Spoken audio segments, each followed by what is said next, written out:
the most good. How do you calculate that? How do you figure that out?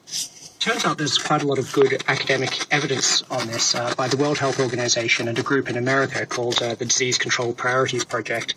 And they look at many different health interventions in developing countries and rate them from the most effective to the least effective.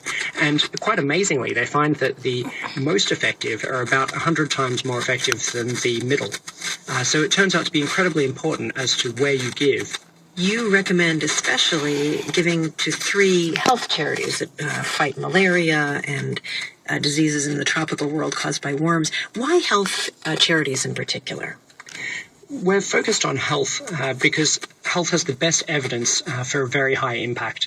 One of the charities, the Against Malaria Foundation, distributes mosquito nets, and for about $5 they can distribute a net, and that's all inclusive of administration and everything.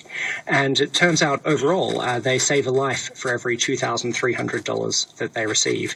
We also look at fighting intestinal worms in school children. Turns out that if you provide some very cheap drugs, which cost about 50 cents per child per year, you can massively increase school attendance, and this overall leads to about a 20% increase in adult wages for the people who are treated.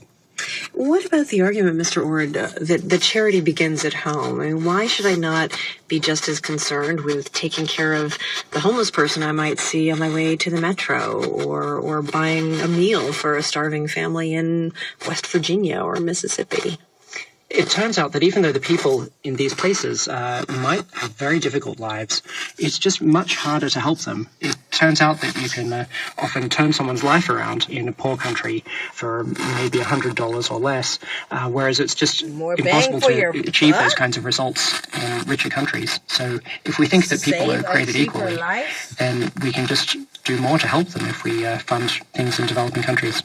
Toby Ord is founder of the organization Giving What We Can, which encourages people to donate at least 10% of their income to fight global poverty. Toby Ord, thanks so much.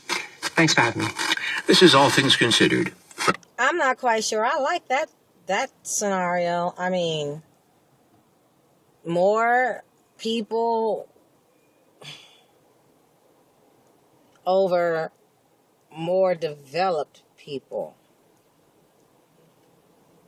Should you save more lesser developed people or less more developed people? And that is the question.